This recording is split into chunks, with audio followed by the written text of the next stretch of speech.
What the? What the what? Dude, you can spawn here?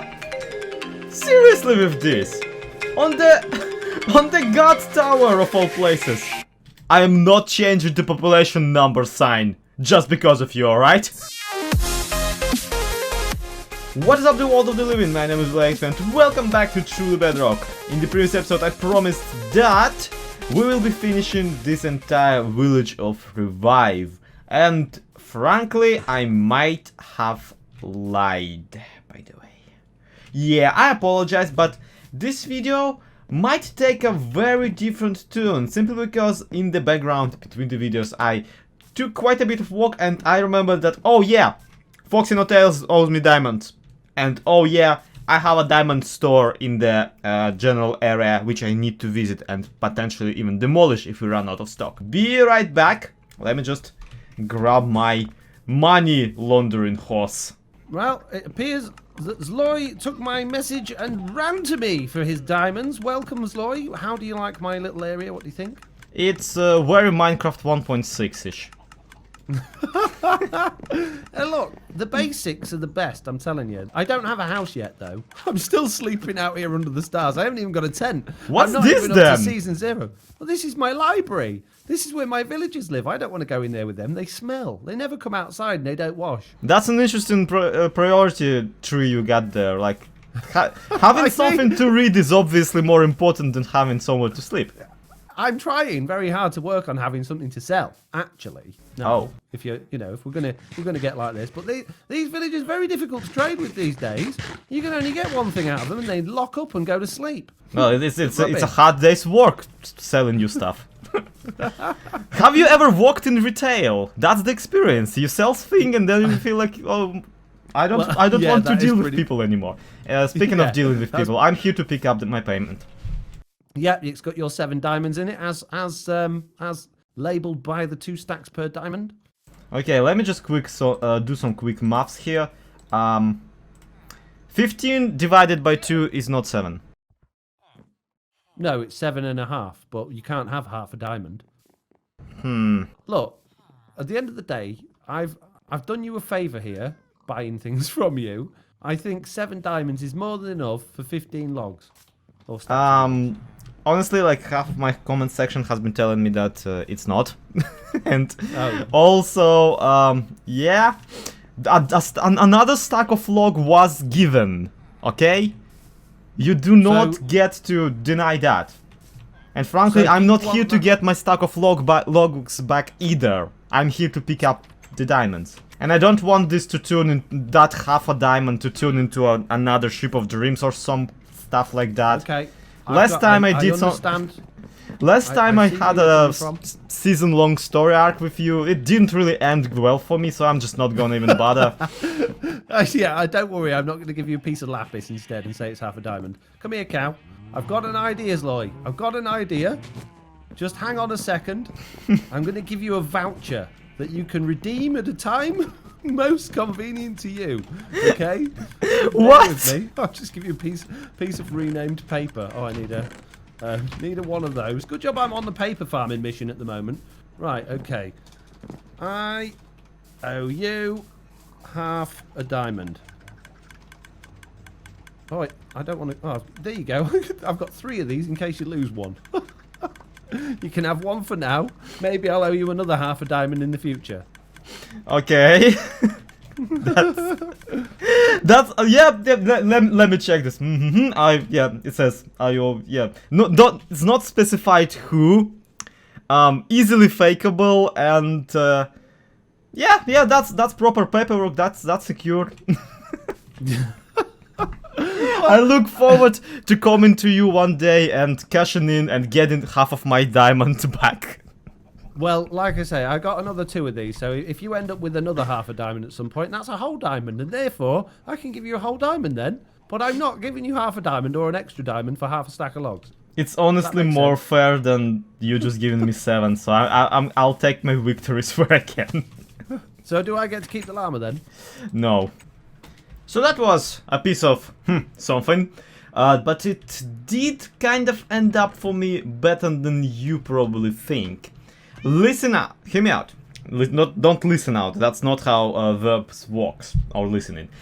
Point and case. You might think that I got just camped out of a stack of logs, but in reality, this conversation gave me a brilliant, in my personal opinion, idea. An idea to kind of start being more civilized about our diamond business. You see, so far, Truly Bedrock runs on the same economy as basically any other vanilla survival server. We have diamonds as our currency, which makes no sense because we also use diamonds to make diamond armor, diamond tools, diamond everything. This is equivalent of me using like dollar assignations, dollar money to make, I don't know, a hat for myself. It makes no sense the more you think about it. On top of that, the equivalent is barter economy, which is rather nice because you can exchange a supposed amount of items to other supposed amount of items. But also it requires both of you to be online and to actually have a deal and to go through all the proceedings, and that's a headache too.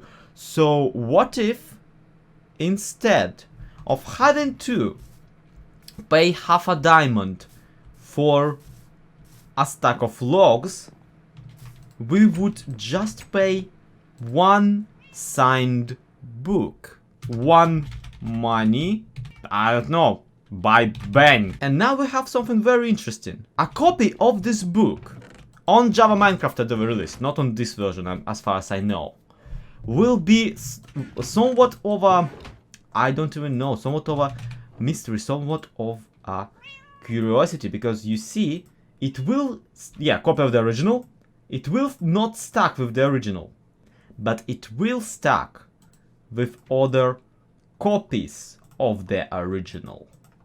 In fact, it also won't stack with a copy of a copy. So, we get two copies of original, but if we have a copy of a copy, they don't stack. They exchange each other. Meaning that the copy of original book is basically, it's unfakeable. You can't make a copy of original if you only have a copy of original. You will get a copy of a copy.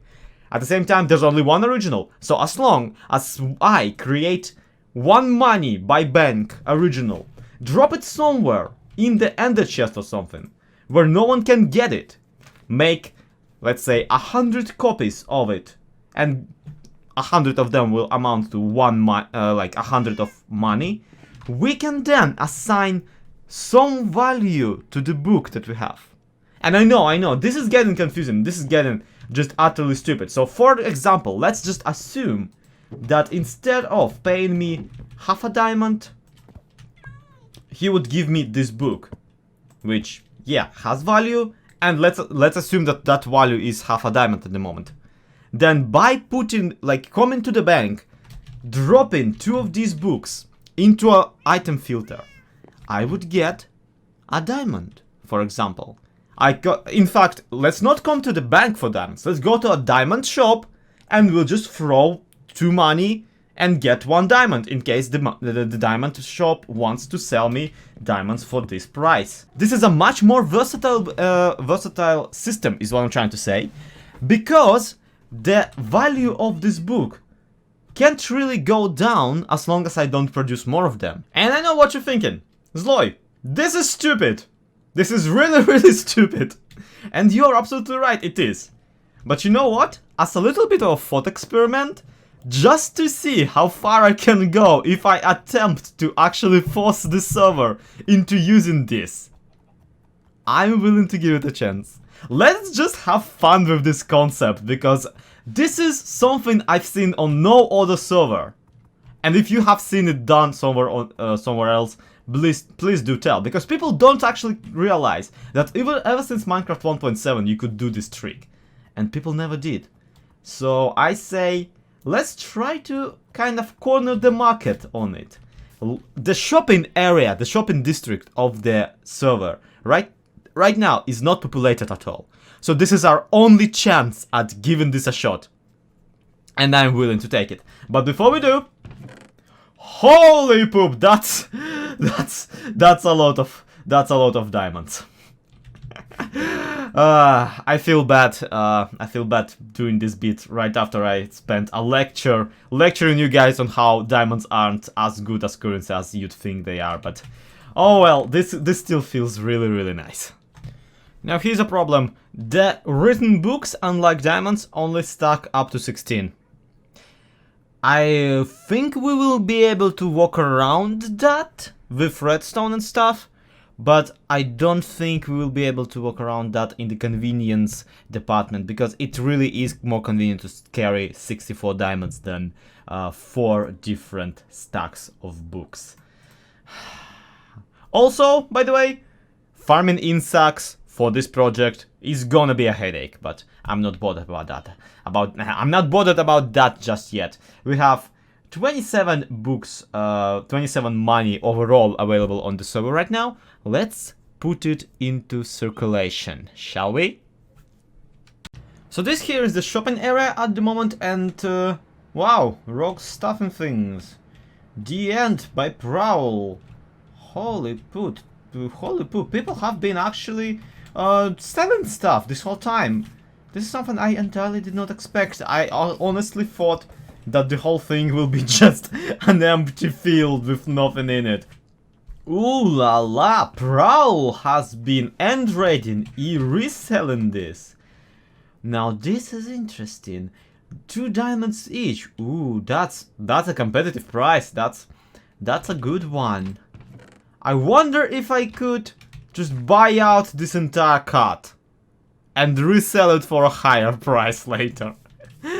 That would be very convenient on enforcing my own currency if I also have a monopoly on something, because then people will have no other way of doing it except for using my own currency. Okay, so here's the contraption itself. This is basically an ATM, a bank teller, whatever it is you want it to be. You drop a bunch of diamonds, and for every diamond, well, emerald in this case, you're supposed to get 1 money, well, 2 money, 1 money from each of the dispenser, but something glitched out and obviously didn't work. Why, thank you. Okay, boop, badink, boop, badink. Yeah, obviously we'll need some adjustment. Obviously we'll need some finagling, but especially since I'm using emeralds right now because I didn't bring any diamonds with me. But what's important is that we know that we can make this, and also what's important is we know that there's not much in here, which means that we can corner the market before it even emerges. Right now, we're absolutely in power to buy out everything in the Prowl's end shop and be the only elytra seller on the entire server, considering that Silent Whisperer is pretty much on our side, or at the very least I'm assuming so. I actually haven't talked him into this scheme of mine yet. So, let me just give me one here. That's just about it for this project for today. I'm sorry, this is such a rogue and such an interesting and such an intricate idea when you really think about it, that I really don't want to rush into it. Especially since I promised you already that we will be working on our town, on finishing our town even. Because, you know, we're so flipping close to doing it. So, let me just quickly go back to the town. And, yeah, let's do. Back to the stuff that doesn't melt my brain. We got 2 more villagers that I queued up for the remaining of the project, of the village project.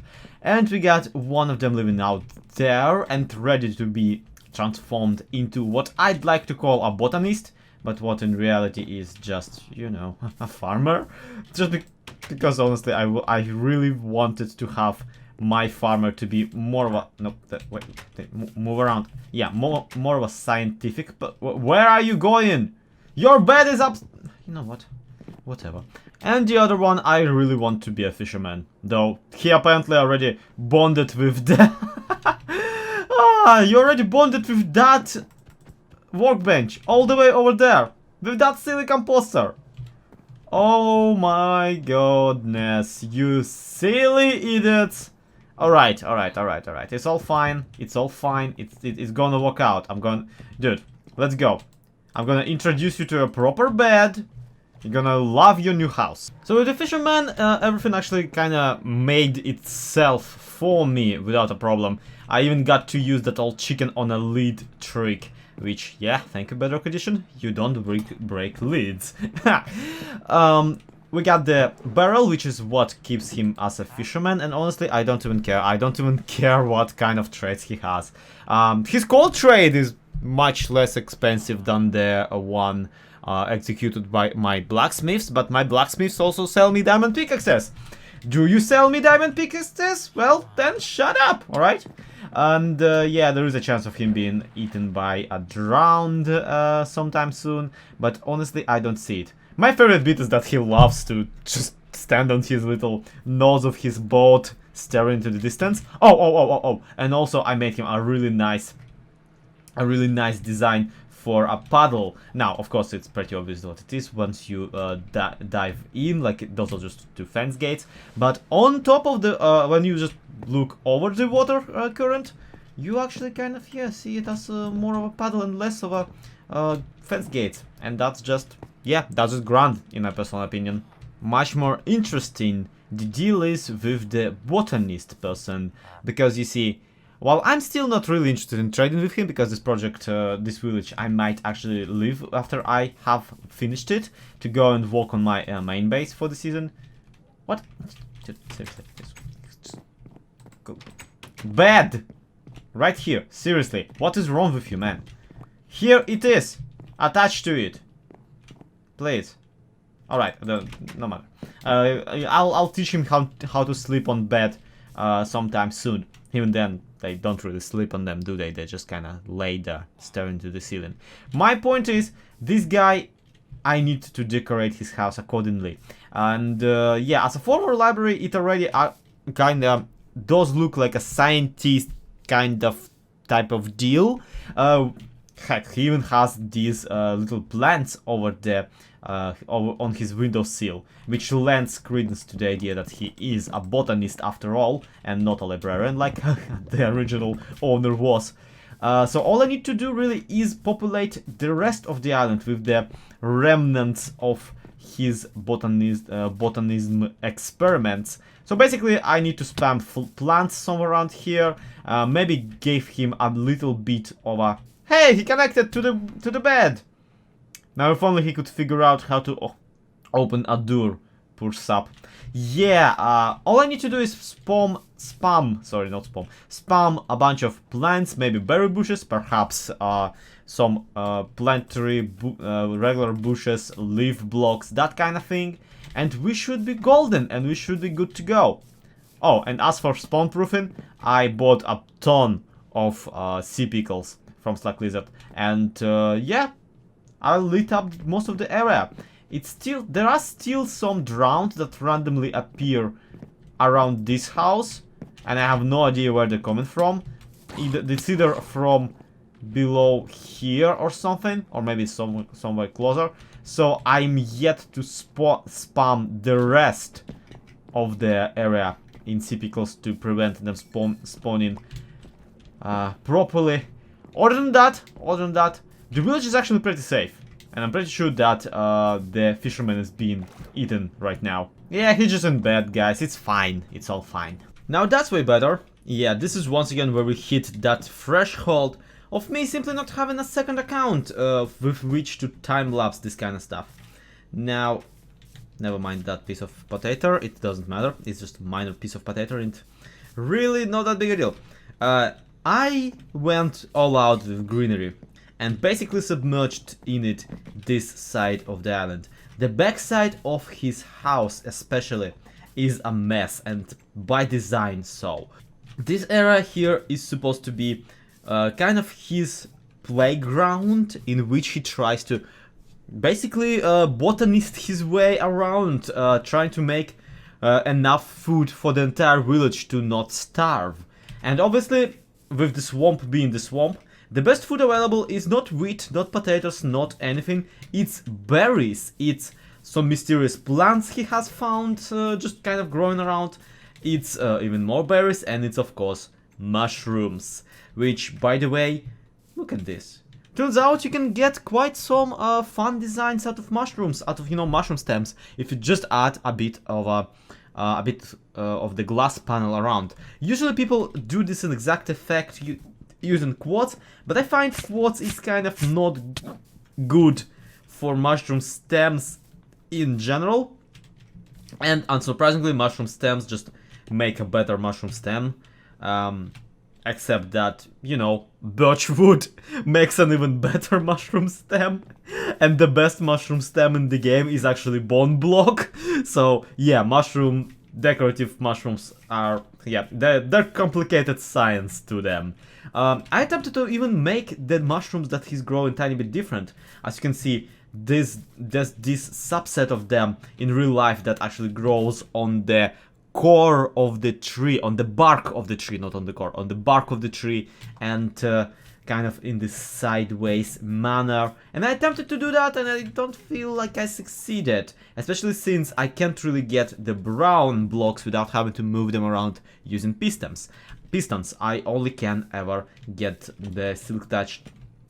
If I silk touch brown blocks, I basically get this beige stuff anyway. So that's what I used for this mushroom in here, and just to add some accent I added purple carpet on top of it, as if it had like a purple cap or something like that. Now, this type of mushroom actually would go really well with end rods, but I don't got any, and I don't feel like paying Prowl money for getting end rods for me. So yeah, for now, let's just have it like that. Oh, also I did this really fun sugarcane design, you see, where it looks like this is cattail basically, because it's growing not nearby water, and in reality this effect really is achieved by simply waterlogging a bunch of leaf blocks that yeah, you still can't really place sugarcane on top of, but you can at the very least place it around. And here I have this just greenery kind of walling the entire area off and preventing drowned from invading too much. Though honestly, I've placed so many sea pickles around, okay, maybe not on this side of the island, that I really am surprised that there still are some drowned showing up somewhere around here, basically every night. The other day I saw a couple of them just standing right here looking at my Wingus and Dingus's house, as Wingus and Dingus were standing right here on the porch, just like a celebrity of some sort. I really do not get it.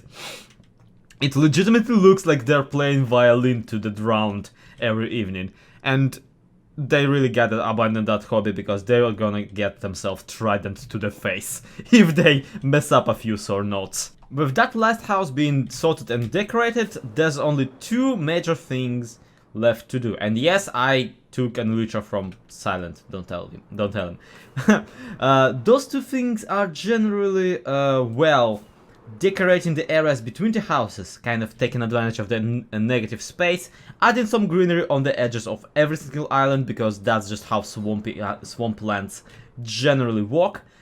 And the second one that I really wanted to get out of my system is adapting this area out here for some sort of a town square, which ironically is probably gonna be incredibly circular. I had one design in my mind to use for it, but the problem is that that design uses andesite, stone and cobble as the main material. Andesite, stone and gravel even. And if you just fly about, if you take a quick look, you will realize that these are not the materials that this village is based around. These materials are nowhere to be seen in really small quantities. Meanwhile, this village seems to be using wood, logs, planks, red bricks. So maybe adding red bricks and just regular terracotta will help here? I genuinely don't know. On one hand, it would be weird to have the square be made out of the exact same material as the houses. On the other, I know that the wood, the planks and the everything really will not make for a good flooring material, for a good square material, simply because being constantly in the ground, planks will get soggy and ruined. But at the same time, that's exactly the materials we're doing the bridges out. So I guess we can just make pretend that that's kind of the part of the logic there. Yeah, I'm really conflicted. And after much consideration, I feel if I just use dark oak planks and spruce planks, I'll be just fine. It will look natural and it will look just well enough. After all, we're not doing a particular design, not really. We're just trying to do a seemingly random pattern in the middle, connecting to the pathways and other stuff. Well, I gave it a try and dug up this oval shape of sorts, because the circle just wouldn't fit, so the facades of both that area and that area would line up. And really, the more I'm trying to do this, the more I realize that maybe this, you know, thing, this village does not need a square in the middle. Well, not a square. What's the word for it? I don't remember the alternative word. The not the town square, but a gathering place, whatever. So what should I do? Should I just put all of the dirt back? No, that can't be it. I think we can still pull this off somehow. I just gotta come up with some artistic and creative idea for it. Well, I seem to come up with a pattern of sorts. Check this one out. We get 3 materials. In our case, it's coarse dirt, spruce wood planks, and oak logs. Because, check this out, surprisingly close in color. Like, surprisingly close. So, we get all 3, and we start mixing them together in these particular shapes. When mixed around and connected to each other, these actually don't seem that traceable. Your eye just does not recognize them, not really, while at the same time, yeah, they appear random, as long as you're not looking for them. And then, you can basically put them together however you want, however you would like, and that's what I think I should do. I mean, look at this. This looks like just a mess of blocks, right? And you'd think that, Zoe, why would you want something like that? Why would you just want a mess of blocks? Really? And the answer is because I want this to look like, well, a bit of a mess. The swampy ground being covered up by planks, logs, and just basically very cheap materials, simply to make it easier to walk around, because that's where the gathering place of the village is, and that's where people would walk the most, really. Now, in reality, of course, I'm not letting these people walk around because, well, the drowned and the zombies are still quite a threat for the locals.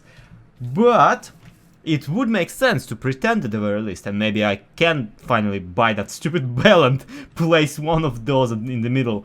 So yeah, I think this will work. Just let me try, alright? And if I try, I might just succeed, right? Oh, and if you want to do something like that yourself, don't worry if something does not actually connect right for you. It's fine. Like, that's the beauty of having this free, yeah, of having this really silly and really simple pattern, is that if it doesn't like go right, like right here, for example, two materials connected to each other, but honestly, who cares? No one's gonna check it. And as long as it doesn't catch the eye too much, I feel you're in the green. And would you look at that? It's almost seamless, or at the very least it would be much more seamless if I didn't use material that I don't really use on any walkways anywhere else. Yeah, now that I look at it, I really need some sort of a landmark in the middle. And not just because the landmark will probably be glowy, have glowy beats, and will light up the area and make it more spawn-proof, because yeah, right by the fairly lit up streets, this looks incredibly dark. And so I plopped whatever this is in the middle and called it done. Yeah. It's supposed to be some sort of a lantern, and really I would plop a bell instead of the this thing in the middle. But really, we're in the middle of the swamp, and who's gonna raid us? Seriously, unless some idiot from the whitelist comes over with a bad omen effect. This place is fine. With just 10 people in it, this village is barely a blip on the pillager radar. And on top of that, honestly, yeah, I didn't place a bell there because a bell costs like what? I apologize. Can I have you for a moment? How much is it you selling a bell for? Yeah, no, I'm better off buying like what, two Mending books for the same price.